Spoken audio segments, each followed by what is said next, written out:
Então vamos ler juntos esse texto aqui. Leia o texto abaixo e responda as questões de 11 a 14.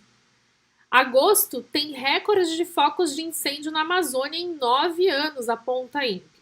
Agosto de 2019 foi o pior mês para a Amazônia desde 2010. O número de queimadas na região triplicou em relação a agosto do ano passado, passando de 10.421 em 2018 para 30.901 em 2019.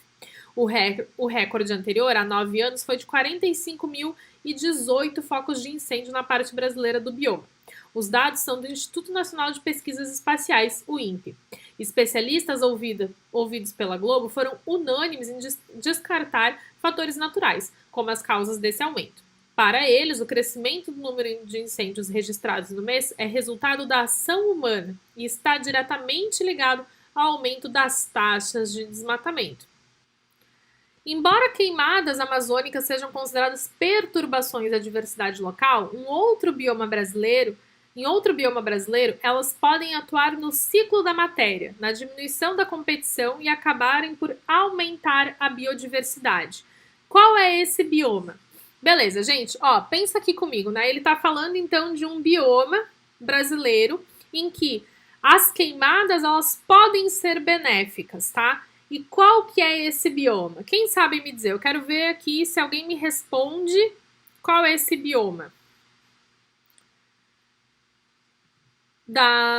das queimadas, que faz bem para o bioma as queimadas. Eu vou esperar um pouquinho que eu quero ver o que vocês me dizem, porque daí eu vou explicar para vocês o motivo de ser esse o bioma e por que isso é importante para o bioma.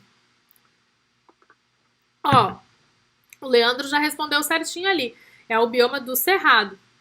Exatamente, tá, gente?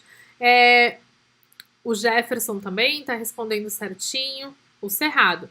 Então, o que acontece no Cerrado, né? Esse bioma que se beneficia pelas queimadas? Bom, a primeira coisa é que, assim, quando a gente pensa no Cerrado, como é que é a vegetação do Cerrado, né?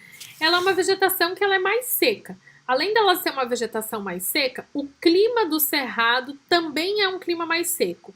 Ele não vai ser um clima úmido como a gente tem na floresta amazônica. Então, essas características já facilitam para que as queimadas aconteçam de forma natural no bioma do Cerrado.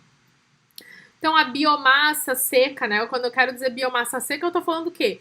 Das plantas mesmo, que tem um aspecto de palha, tá? Tá, mas professora, a gente viu que lá na floresta amazônica a gente tem os incêndios acontecendo por ação antrópica, né? Ação humana, né? E no Cerrado, como é que explica esses incêndios que começam naturalmente?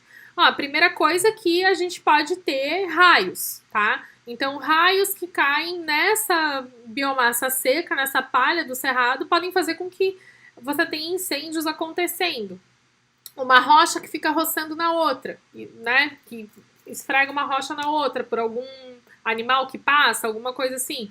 Isso também pode fazer com que uma faísca saia e você começa um incêndio no cerrado.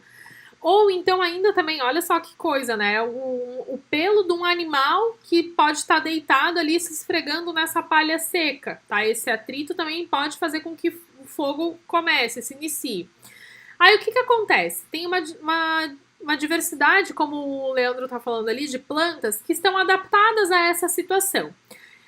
E elas precisam disso para que consigam brotar.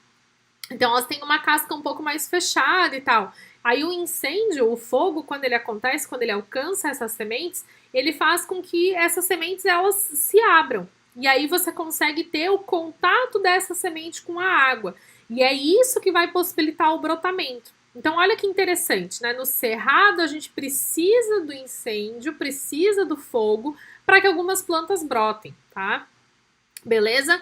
E aí tem toda a questão também da ciclagem da matéria orgânica, né? Que permite que essa matéria orgânica seja reciclada, seja utilizada depois do fogo por outros seres vivos para que a vida continue acontecendo ali no cerrado.